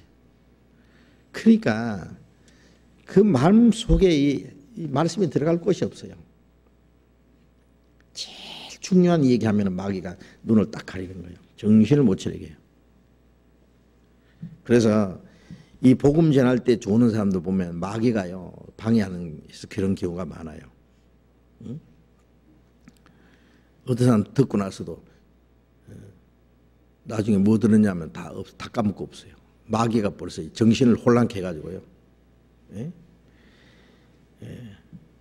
믿지 않는 자들의 마음을 혼미케 해서, 요란하게 해서 이 그리스도의 복음의 광채가 비치지 못하게 방해합니다. 이걸 알면은요 깜짝 놀라가지고 하나님의 도움을 구해야 됩니다. 날 좀 살려주시라고. 자, 그런데 많은 사람들이 요 마귀의 세력에 사로잡혀서 헤어나지를 못해요. 헤어나지를 못해요. 그리고 베드로후서 3장 5절에 보면은 하나님이 모든 것을 창조하시고 말씀으로 모든 것을 지으셨다는 것을 불어의지려 합니다. 불어의지라고 해요. 하나님이 존재하시고 하나님이 만물을 창조하고 다스리신다는 이 엄연한 사실을 양심은 적으로 인정을 하면서 불어 잊어버리려고 해요. 불어 안 믿으려고 해요. 인정 안 하려고 그래요. 그래서 거부 반응을 이렇게 해요. 그래서 이 복음을 들은 사람도 많은데요, 구원받은 사람 적어요. 그 중에 우리가 확실히 구원받게 됐다고 하는 건 정말 얼마나 귀하고 귀한지 몰라요. 한번 생각해 보세요. 구원 안 받은 사람, 내가 지금 구원을 못 받았다면 물론 여기 있지도 않았겠죠. 예? 어디 술집에 가 있는지 어느 저 깡패들하고 주정뱅이들하고 뭐 노름꾼하고 뭐 어울려서 지금 어디 가는지 모를 거예요. 지옥으로 달려갔을 텐데. 끔찍한 일이죠. 그 다음 질문입니다. 다윗이 골리앗을 어떻게 이겼나요? 이거 참. 성경 좀 읽으시지요.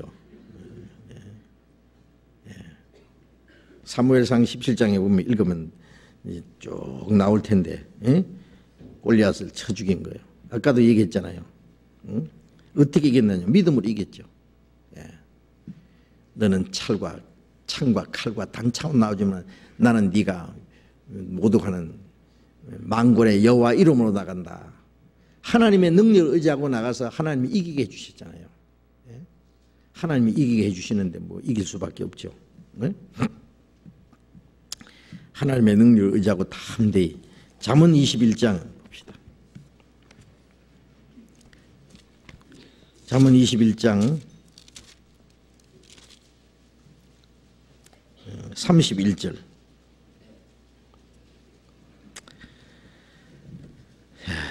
21장 31절 같이 읽읍시다. 싸울 나를 위하여 마병을 예비하거니와 이기면 여호와께 있느니라. 아무리 싸움 준비를 하고 전쟁 준비를 다 해도 하나님이 이기면 하나님께 있다. 이스라엘 민족이 자기들보다도 몇십 배, 100배 강한 그 아랍 세력을 이기는 게 뭐예요? 하나님 이기게 해주는 거예요. 내가 너희를 위해서 싸우리라. 한 사람이 1000명을 쫓으리니 이는 하나님이 너에게 말씀하신 대로 너희를 위해서 싸우십니다. 하나님이 이기게 해주는 거죠. 이기게. 그 다음 질문. 예수님이 죽은 사람을 살리신 것은 사실인가요? 아니야, 갈수록 이제 예, 사실입니다. 어쩌라요?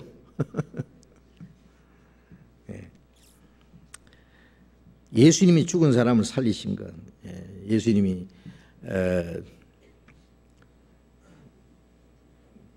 야이로의 딸을 살리셨고 나인성 과부의 아들을 살리셨고 죽은 지 나흘 된 나사로 살리셨고.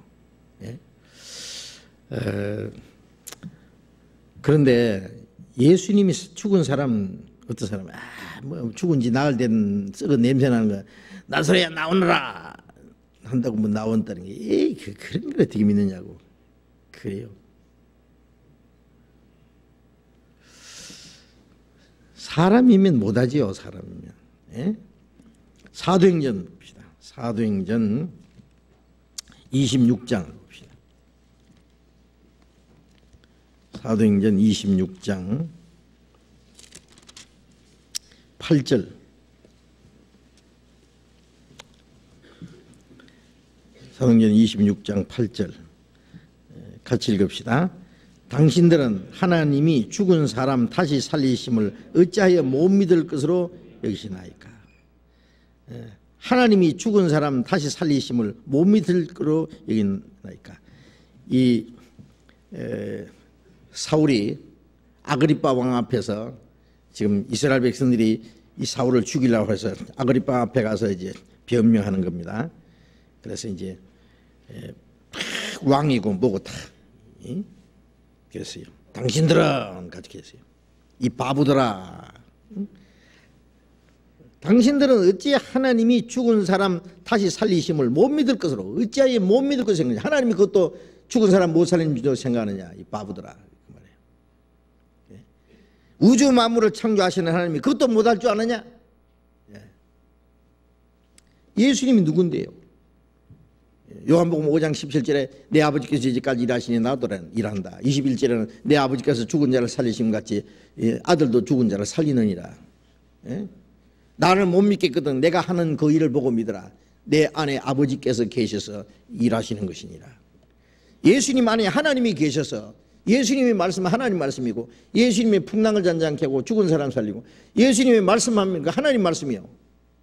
내가 말하면 천지가 일제히 서능이라. 말 예수님이 천지 싹 그러면 우주가 딱 서버려요. 없어져 그러면 없어질 거예요. 우주 만물을 창조하신 바로 그분이에요. 예수님이 누굽니까? 창조주입니다. 예수님을 사람으로 생각하니까 어떻게 죽은 사람 살리고 뭐 어떻게 풍랑을 잔잔하라고 해서 풍랑아 잔잔하라 바다에 고요하라 그리고 바람이 탁 그치고 파도가 잔잔해지냐고. 예? 만일 나폴레온이 말이요 배 타고 가다가 풍랑이 나서 야 풍랑아 스톱 잔잔하라 그러면 웃기네 그러고 더 많이 일어날 거예요. 예? 아무도 그거는 할 수가 없어요. 만물을 다스리시는 하나님만 할 수 있는 거예요. 그래서 이제 아마 학생들 질문이겠죠. 아주 순진한 질문입니다. 그 다음에 성경은 사람이 지은 것이 아닐까요? 아이고, 사람이 어떻게 성경을 지어내겠어요? 성경은 사람이 지어낼 수 있는 게 아니에요. 지금 20세기 과학 지식이 이렇게 발달했어도 성경 비슷한 거 만들 수 없어요. 그래서 디모데후서 3장 16절에 모든 성경은 하나님의 감동으로 된 것으로 그랬잖아요. 감동으로 된 것으로 모든 성경은. 그리고 이사야 34장 16절에 너희는 여호와의 책을 자세히 읽어보라. 이건 성경은 하나님의 책이라고 했어요. 에레미야 30장 1절 2절에 보면은 하나님이 에레미야에게 말씀하시기를 내가 네게 이르는 말을 책에 기록하라 그랬어요. 그래서 하나님의 말씀을 받아서 기록한 겁니다. 그 내용을 보면은 성경이 하나님 말씀이라는 걸 알 수 있어요. 사람이 지어낸 것이 아닙니다. 하나님의 계시로 기록된 겁니다. 그 다음 질문은 하나님이 처음부터 계셨다면 어린 시절도 있었을까요? 하나님이 처음부터 계셨다면 하나님도 어린 시절이 있었냐고.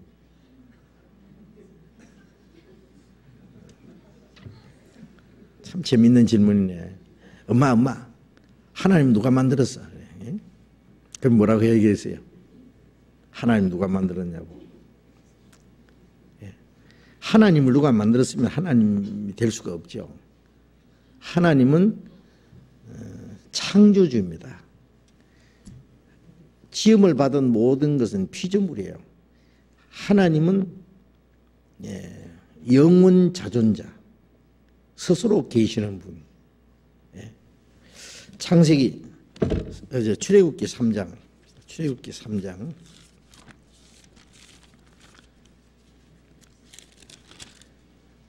출애굽기 3장 14절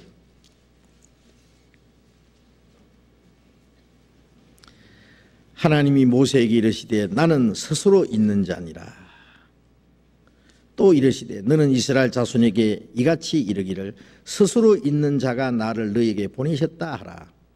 스스로 있는 자, 스스로 있는 자가 스스로 I am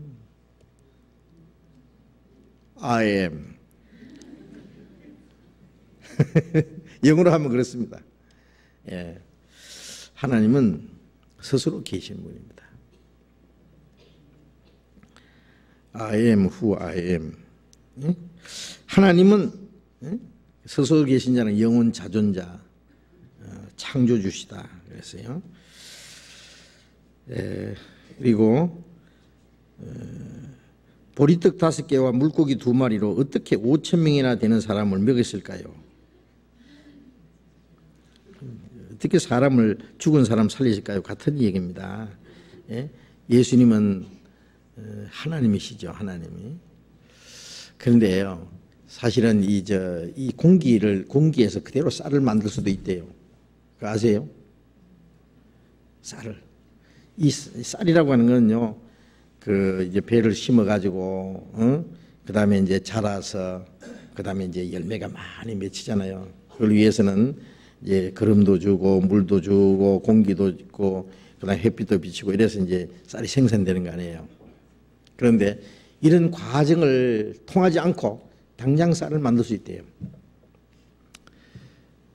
그런데 그 비용이 엄청이 든답니다. 그걸 만들려면. 이 공기에서 이 질소 비료가 막 쏟아지는 거 아시죠? 이 질소 비료는 공기 속에서 나와요. 쏟아져요. 공기에서. 예? 번개가 탁 치면 막 비료가 쫙 쏟아져요. 그 번개가 많이 치고 하는 데는 농사가 잘 돼요. 하늘에서 막 비료가 막 쏟아지는 거예요. 예. 그래서 이제 이번에 제가 들은 얘기인데요. 광주에서 들은 얘기인데 지금 이 세멘트 공장에서요. 세멘트 이 돌 있잖아요. 돌. 예? 세멘트 만들고 남은 게 있는데 가루가 이렇게 나온 게 있어요. 찌꺼기. 그런데 그게 비료로 쓰인대요. 비료. 굉장히 높은 비료 성분이 있대요. 왜 그러냐면 번개가 계속 치잖아요. 이 바위에 돌에 계속 해가지고 그게 막 비료 성분이 확 들어가 있대요. 그래서 그걸 농사를 지면 된대요. 그걸 비료로 지금 사용하려고 지금 준비를 한다는 얘기 들었는데요. 하늘에서 막 쏟아져요. 예? 예수님은 당장 물로 포도주를 만들었잖아요. 포도주는 포도를 심어서 포도 열매 맺혀가지고 그걸 따서, 그 다음에 이제 발효시켜가지고, 그 다음에 포도주 틀에 밟아서, 그래야지 포도주를 만드는 과정이 있어요. 그런 과정을 초월해서 당장 예수님은 포도주를 만드셨어요. 예수님은 할 수 있어요. 예수님은 창조주입니다. 떡 5개, 물고기 2마리 가지고 5천여 명인데 그거 하나도 없이도 만들 수 있어요. 예수님은. 응? 하나님은 돌멩이 가지고 아브라함 자손도 되게 하신다고 그랬잖아요. 하나님이 못 하시는 게 뭐가 있어요? 그 뭐가 이상해요?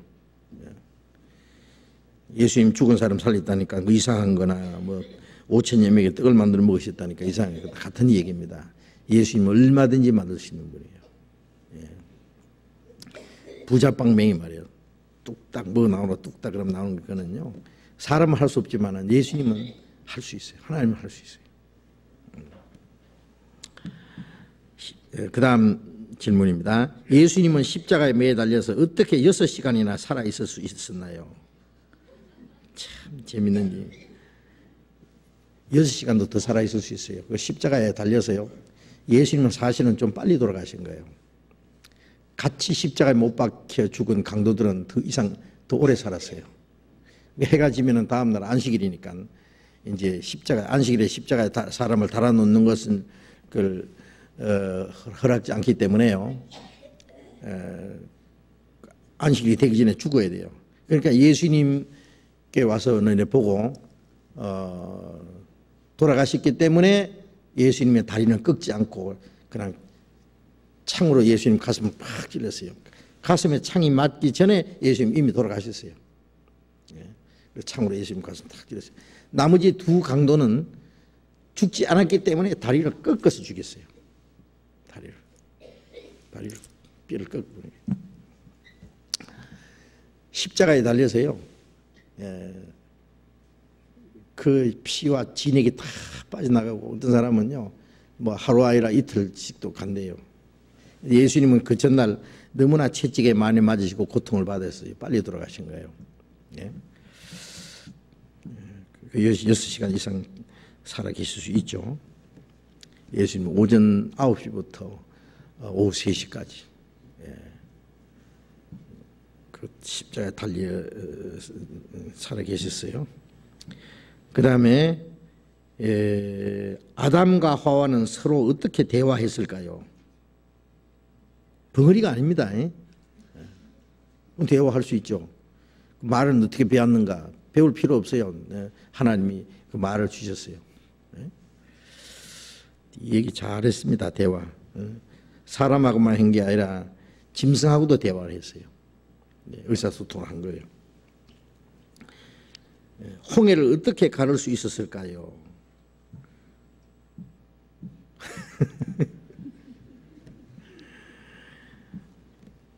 성경 읽어보세요. 출애굽기 14장도 보면은 하나님이 모세에 그랬죠. 이스라엘 백성들에게 잠잠하여 하나님이 너희를 어떻게 구원하시는가 보라. 지팡이를 가지고 가르치니까 쫙 깔아졌잖아요. 그리고 그 시편 136편에 홍해를 가르신 이에게 감사하라. 그 선하심과 인자하심이 영원하미로다. 홍해를 가르신 이에게 감사하라. 하나님 가르치죠. 아기가 죽으면 천국에 가나요? 그러면 왜 태어나게 하셨죠? 아기가 죽으면 천국에 갑니다. 왜 태어나게 했나요? 그 아기가 죽도록 하나님이 하신 건 아니에요. 어릴 때 죽는 사람도 있고 자라다 죽는 사람도 있고, 그런데 스스로 믿고 안 믿는 것을 선택할 수 있는 의지가 생기기 전에는 그 영혼은 하나님이 그대로 데려가시라고 우리는 믿습니다. 돌이켜 어린아이같이 되지 않으면 천국에 들어가지 못한다. 그 말은 물론 어린아이가 다 천국 간다는 말이 아니라, 어린아이는 아주 순전해서 구원받을 수 있는 그 마음이 있어요. 그리고 그 어린아이는 믿지 않는 죄를 범할 수가 없어요.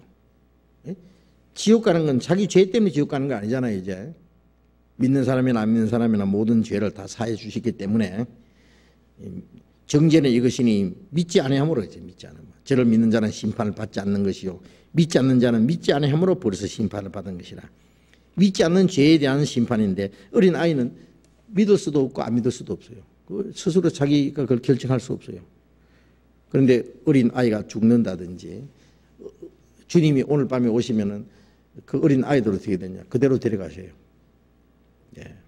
하나님 그대로 데려가셔요. 그 어린아이들을 환란에 그대로 두시지 않을 거예요. 더 이상 믿을 시간이 없으니까.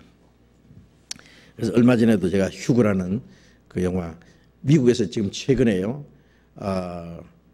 레프트 비하인드라고 하는 이 들리 올라간 후에 이 땅에 남은 사람들이라는 그런 이제 제목의 영화인데요. 아주 미국에서 히트했답니다. 그런데 그게 이런 게 나와요. 갑자기 휴거가 생겼어요. 비행기를 타고 가는데요, 옆에 있는 영감님이 없어졌어요. 할머니가 영감 없어졌다고 찾아달라고 야단해요. 화장실에 갔을 거라 그러니까 찾아주겠다니까, 그러면 이 옷을 좀 갖다 달라고 옷을 호닥 벗고 간 거예요. 벗어놓고 갔어요. 아무 차도 없어요. 뒤에는 애가 없어졌다고 야단이에요. 막 양서방에 사람들이 없어졌어요. 대혼란이 일어났어요. 비행기 안에서. 저 밑에서는 운전하고 가다가 운전수가 사라져가지고 차가 막 충돌해요. 불이 나고. 그 다음에 이 유모차를 끌고 가는데 애기가 유모차 안에 있던 애기가 없어졌어요. 우리 애기 찾아달라고 야단이에요. 곳곳에 사람들이 없어졌어요. 애기들은 그대로 없어질 겁니다. 전에 그 휴거라는 영화, 그 병원에 유아실에 애들이 쫙 노는데 간호원이 우유를 먹이려고 우유를 타서 가보니까 애들 하나도 없네요. 다 없어졌어요. 애들은 그대로 하나님이 데려가실 겁니다. 몇 살까지인지는 모르지만은 하나님 다 데려가실 거예요. 성경에서 피를 먹지 말라고 했는데 왜 먹으면 안 되죠? 창세기 9장을 봅시다. 창세기 9장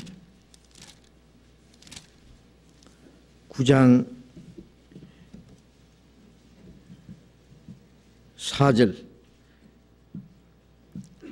그러나 고기를 그 생명되는 피채 먹지 말 것이니라. 이 홍수 후에 처음으로 이 동물을 다른 채소처럼 먹도록 식물로 허락했습니다. 하나님이 3절에 보면은 물어 산 동물은 너희의 식물이 될지라 채소같이 내가 이것을 다 너희에게 주노라. 그러나 고기를 그 생명되는 피채 먹지 말래요. 생명은 피였기 때문에 피하고 같이 먹지 마라. 피는 다 빼라 그랬어요. 레위기 17장을 잠깐 봅시다. 레위기 17장.